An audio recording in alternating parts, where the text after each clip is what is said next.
بسم اللہ الرحمن الرحیم۔ السلام علیکم ورحمۃ اللہ وبرکاتہ۔ بسم اللہ الرحمن الرحیم۔ عزیز طلباء اکرام، ایم اے اسلامیات کے مضمون تاریخ اسلام کا آج ہمارا سبق نمبر 39 ہے، جس کا عنوان ہے دارالعلوم دیوبند۔ تو انشاءاللہ اب ہمارا ایک سلسلہ وار موضوع شروع ہو رہا ہے۔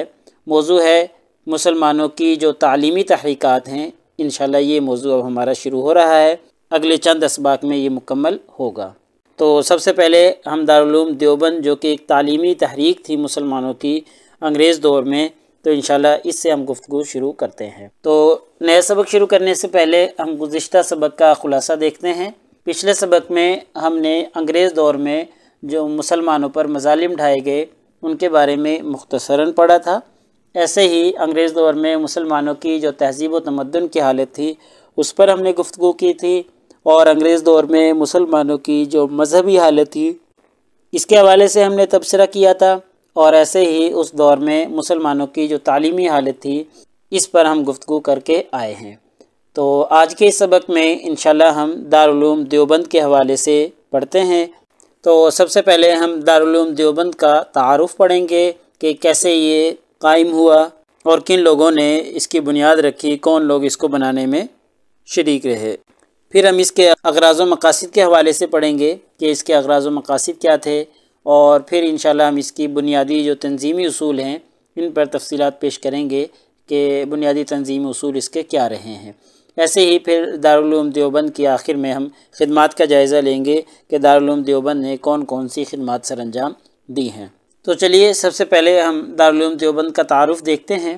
تو تعارف میں چند بنیادی باتیں اور مختصراً ہم ذکر کرتے ہیں کہ 1857 کی جنگ آزادی ہوئی ہے۔ جنگ آزادی کی صورتحال ہم نے دیکھ لی ہے، اور جنگ آزادی کے بعد ہم نے دیکھا کہ مسلمانوں کو بہت سی مشکلات سے دوچار ہونا پڑا تھا، یہ صورتحال بھی ہم دیکھ چکے ہیں۔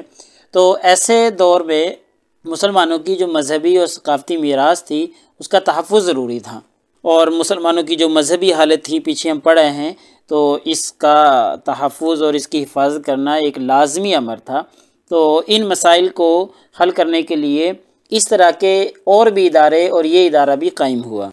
کچھ اور اداروں کے حوالے سے ہم آگے پڑھیں گے انشاءاللہ۔ تو یہ دارالعلوم دیوبند بھی اسی مقصد کے لیے کہ مسلمانوں کی مذہبی، ثقافتی اور جتنی بھی اس طرح کی میراث ہیں جو مسلمانوں کے، ان کی حفاظت کی جا سکے۔ تو اس مقصد کے حصول کے لیے 30 مئی 1867 میں دیوبند کی ایک مسجد میں مدرسہ دارالعلوم دیوبند کی بنیاد رکھی گئی، اور اس کے بعد اس نے اپنا کام کرنا شروع کر دیا۔ لیکن اصل میں اس کی توسیع اور اس کی مرمت جو ہے وہ مولانا قاسم نانوتوی رحمہ اللہ کے زمانے میں ہوئی تھی، اور بالخصوص ان کے دور میں ہی اس ادارے کو بہت زیادہ شہرت ملی۔ اس کے جو اساتذہ ہیں، اساتذہ میں مولانا محمد قاسم نانوتوی، مولانا محمود الحسن، مولانا رشید احمد گنگوہی، اور اس کے علاوہ بھی بہت سے دیگر علماء جو ہیں اس کے اساتذہ میں آتے ہیں، یا اس کے استاد ہونے کا شرف بہت سے علماء کو حاصل رہا ہے۔ مولانا قاسم نانوتوی رحمہ اللہ 50 روپے میں دارالعلوم دیوبند کے سرپرست مقرر ہوئے تھے، یعنی یہ صرف ان کو ماہانہ جو وظیفہ ملتا تھا وہ 50 روپے ملتا تھا، لیکن کبھی بھی انہوں نے 50 روپے عملے نہیں لیے، صرف وہ ماہانہ 10 روپے وظیفہ لیتے تھے، باقی ادارے کے لیے وقف کر دیتے تھے۔ تو پہلے سال ہی طلباء کی جو تعداد ہے وہ 80 کے قریب ہو گئی تھی، جو بعد میں بڑھتی چلی گئی اور ادارے کو ترقیاں ملتی چلی گئیں۔ تو یہ تو ابتدائی اور بنیادی تعارف تھا، اور جب اس کی بنیاد رکھی گئی تو یہ صورتحال تھی ادارے کی۔ اس کے علاوہ اس سے اور بھی بعد میں بہت سے اساتذہ، بہت سے طلباء جو ہیں وہ افادہ اور استفادہ کرتے رہے، اور یہ ایک ایسا ادارہ تھا جس کو صرف اپنے طلباء کو پڑھانا ہی مقصود نہیں تھا یا ان کا مطمع نظر نہیں تھا، ان کے اندر قوم کا درد بھی تھا۔ قوم کا درد تھا تو یہ ادارہ قائم کیا گیا تھا، اور اس وقت مسلمان جس انتشار کا شکار تھے اس ادارے کو یہ بھی فکر لاحق تھی، اور ایسے وقت میں جب کہ انگریز جو ہیں وہ مسلمانوں کو تنقید کا نشانہ بنا رہے ہیں، تو ان حالات میں ادارے نے مسلمانوں کی فلاح و بہبود کے لیے بہت سے کام سر انجام دیے، بہت سی خدمات سر انجام دی۔ انشاءاللہ آگے ہم وہ دیکھیں گے۔ تو چلیے اب ہم ادارے کے اغراض و مقاصد دیکھتے ہیں کہ کن مقاصد کے تحت اس ادارے کو قائم کیا گیا تھا۔ تو اس ادارے کے اغراض و مقاصد بہت سے ہیں، تو چیدہ چیدہ ہم بیان کرتے ہیں مختصراً۔ تو یہ کچھ دیوبند کے مقاصد تھے، جن میں پہلا مقصد دارالعلوم دیوبند کے قیام کا یہ تھا کہ قرآن مجید، تفسیر، عقائد و کلام اور ان کے علوم کے متعلقہ ضروری علوم و فنون جو ہیں ان کی تعلیم دینا، یعنی قرآن مجید سے متعلق جتنے بھی علوم ہیں، ضروری علوم، چاہے وہ عربی گرامر ہو، علم و صرف ہو، علم النحو وغیرہ، جتنے بھی علوم و فنون ہیں سب کی تعلیم دینا۔ ایسے ہی دوسرا مقصد دارالعلوم دیوبند کے قیام کا یہ تھا کہ مسلمانوں کو مکمل اسلامی معلومات بہم پہنچانا، یعنی جتنی بھی اسلامی معلومات ہیں وہ مسلمانوں کو پہنچانا۔ ایسے ہی دارالعلوم دیوبند کے قیام کا ایک اور بڑا مقصد اسلام کی تبلیغ و اشاعت کرنا تھا، چونکہ عیسائی جو تھے، عیسائی مبلغین، وہ مسلسل اسلام پر حملہ آور ہو رہے تھے اور اسلام کے خلاف زہر اگل رہے تھے اور مسلمانوں کو عیسائیت کی طرف کھینچ رہے تھے۔ تو ایسے دور میں دارالعلوم دیوبند قائم کیا گیا، اور قائم کرنے کے مقاصد میں سے ایک بڑا مقصد اس کا یہ رکھا گیا کہ اسلام کی تبلیغ اور اشاعت کی جائے، تو اس لیے یہ ادارہ قائم کیا گیا تھا۔ ایسے ہی ایک مقصد ان کا حکومت کے اثرات سے اجتناب اور علم و فکر کی آزادی برقرار رکھنا، کہ حکومت کے اثرات سے محفوظ رہیں گے اور علم و فکر کی جو ہے آزادی کے ساتھ یہ خدمت سر انجام دیتے رہیں گے۔ ایسے ہی ایک اور مقصد کہ یہ ہے کہ طلباء کی زندگی میں اسلامی روح بیدار کرنا، یعنی یہ طلباء، ان کے اندر جب اسلامی روح بیدار ہو جائے گی تو یہی طلباء جو ہیں قوم اور ملت کے رہبر و رہنما بنیں گے، تو اس لیے ان طلباء کی زندگی میں اسلامی روح بیدار کی جائے۔ ایسے ہی ایک اور مقصد دینی علوم کی اشاعت کے لیے مختلف مقامات پر مدارس کا قیام اور دارالعلوم سے الحاق کرنا، یعنی مختلف مقامات پر کچھ ادارے قائم کیے جائیں گے تاکہ وہ اس مقام یا اس علاقے کی تعلیمی ضروریات کو پورا کر سکیں، اور ان کا الحاق باقاعدہ دارالعلوم دیوبند سے ہوگا، یعنی یہ دارالعلوم دیوبند میں جو مرکز قائم کیا جا رہا ہے اس سے ان مدارس کا قیام، ان مدارس کا الحاق ہوگا۔ ایسے ہی ایک اور مقصد مسلمانوں میں اتحاد و اتفاق کی فضا پیدا کرنا ہے، چونکہ مسلمانوں کی مذہبی حالت، معاشی حالت، معاشرتی حالت بگڑ چکی تھی۔ اس افراتفری کے عالم میں مسلمانوں میں آپس میں اتحاد بھی نہیں رہا تھا، مسلمان اپنے اتحاد کو کھو چکے تھے۔ کچھ مسلمان جو ہیں وہ عیسائیت کی طرف جا رہے ہیں، کچھ انگریزوں کی طرف جا رہے ہیں، اور کچھ جو ہیں وہ دین کی طرف ہیں۔ ایسی صورتحال میں پھر اتفاق کہاں رہے گا، اتحاد کہاں برقرار رہے گا؟ تو ایک مقصد اس ادارے کے قیام کا مسلمانوں میں آپس میں اتحاد اور اتفاق کی فضا قائم کرنا تھا۔ تو چلیے اب ہم بنیادی تنظیمی اصول دیکھتے ہیں دارالعلوم دیوبند کا کیا تھا۔ تو مولانا قاسم نانوتوی نے باقاعدہ اس ادارے کو منظم کیا، اور جب یہ اہتمام کی ذمہ داریاں انہوں نے سنبھالی تھیں تب سے اس ادارے کو شہرت ملی تھی۔ تو انہوں نے 7 اصول وضع کیے تھے ادارے کو بہتر انداز میں چلانے کے لیے، یعنی ادارے کے نظم کو بہتر رکھنے کے لیے۔ تو وہ 7 اصول کون سے ہیں؟ تو ان میں سے پہلا اصول ہے باہمی فہم و تفہیم سے ادارے کے تمام مسائل کو حل کرنا، یعنی ادارے کے جتنے بھی مسائل ہیں وہ آپس میں فہم و تفہیم کے ذریعے حل کیے جائیں گے، کسی ایک کی اجارہ داری نہیں ہوگی۔ ایسے ہی ایک اصول یہ بھی تھا کہ مدرسہ کے نصاب تعلیم کی سختی سے پیروی کرنا، یعنی مدرسے کا جو نصاب ہے، جو نصاب مدرسے میں زیر تدریس ہے، پڑھایا جا رہا ہے، اس کی سختی سے پیروی کرنا، اس کو مکمل کرنا۔ ایسے ہی مدرسے میں حکومت اور امراء کی شرکت کو خطرناک قرار دینا، یعنی قاسم نانوتوی رحمہ اللہ نے مدرسے میں حکومت اور امراء کی جو مداخلت ہے اور ان کی جو شرکت ہے اس کو خطرناک قرار دیا تھا، اور اسے پھر گریز کیا جاتا تھا کہ امراء کو اور حکومت کو مدرسے میں دخل اندازی کی اجازت نہیں ہوا کرتی تھی۔ ایسے ہی طلباء کو رہائش کے لیے مستقل اور عمدہ ہاسٹل فراہم کرنے کے لیے جد و جہد کرنا۔ ایسے ہی مدرسے کے جو منتظمین ہیں وہ عوام سے زیادہ چندہ جمع کرنے کی کوشش کریں۔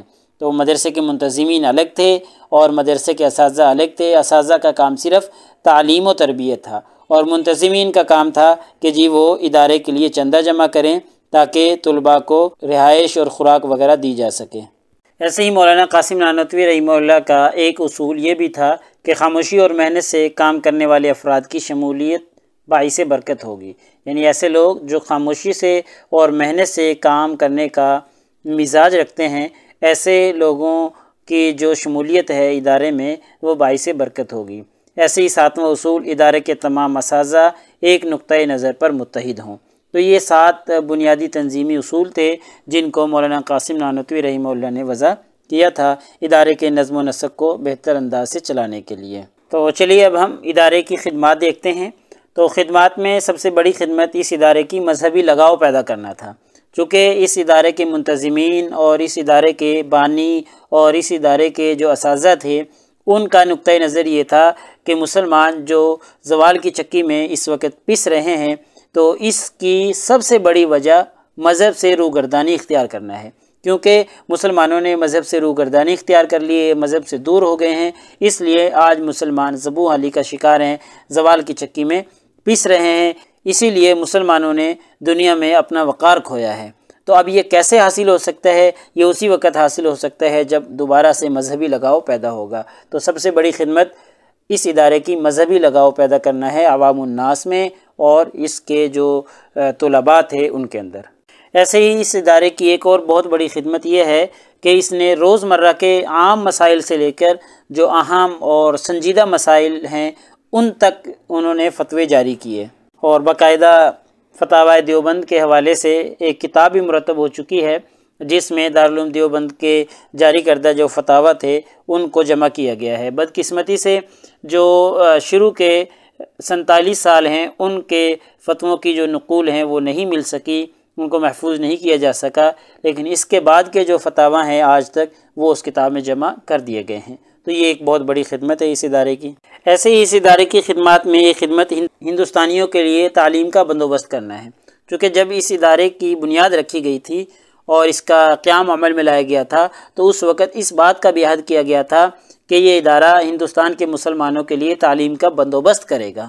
تو بہت ہی قلیل عرصے میں ہم دیکھتے ہیں اور اس کی تاریخ میں پڑھتے ہیں کہ اس ادارے نے اپنا یہ مقصد حاصل کر لیا تھا، اور اس مقصد کی وجہ سے ہی کہ انہوں نے مسلمانوں کو تعلیم فراہم کی تھی تو اس ادارے کو بہت مقبولیت حاصل ہوئی، اور صرف ہندوستان میں ہی نہیں بلکہ پورے عالم اسلام میں اس کی شہرت پھیل گئی، اور دور دور سے طلباء اور دوسرے ممالک سے طلباء اس ادارے میں داخلہ لینے کے لیے آتے تھے۔ ایسے ہی اس ادارے کی خدمات میں سے یہ خدمت جذبہ جہاد کا پیدا کرنا بھی ہے، چونکہ مسلمان اتنے زوال میں چلے گئے تھے کہ اب وہ جہاد کو ایک ناممکن کام سمجھتے تھے اور سمجھتے تھے کہ جہاد اب ہو ہی نہیں سکتا۔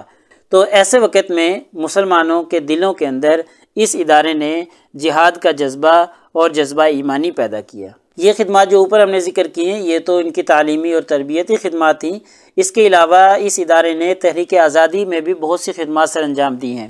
اس ادارے سے منسلک جو لوگ تھے جن میں مولانا محمود حسن، مولانا حسین احمد مدنی، مولانا احمد علی لاہوری اور مولانا محمد میاں، ان تمام علماء نے تحریک آزادی میں اہم کردار ادا کیا ہے اور اپنی قوم کو، اپنے ملک کو آزادی کی راہ پر گامزن کیا ہے۔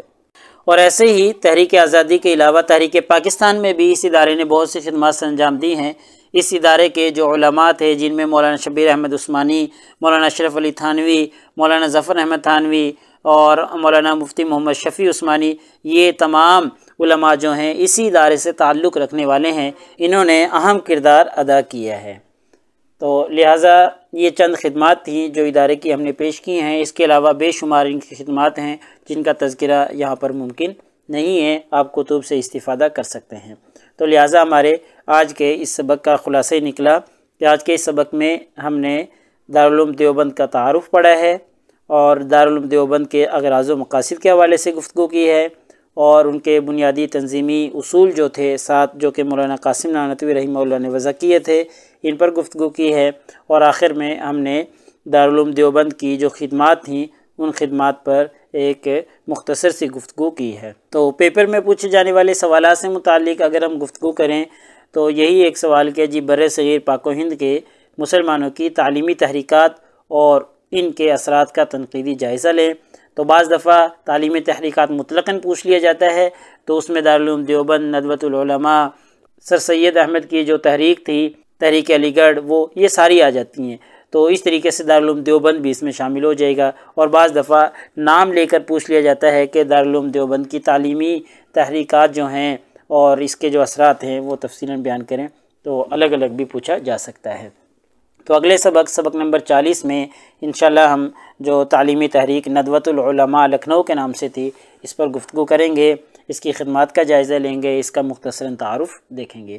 جزاکم اللہ خیر۔ السلام علیکم ورحمۃ اللہ وبرکاتہ۔ اللہ پاک آپ سب لوگوں کا حامی و ناصر ہو۔ اگلے سبق تک اجازت چاہتا ہوں۔ اللہ تعالیٰ آپ سب لوگوں کو کامیابیاں اور ترقیاں نصیب فرمائے۔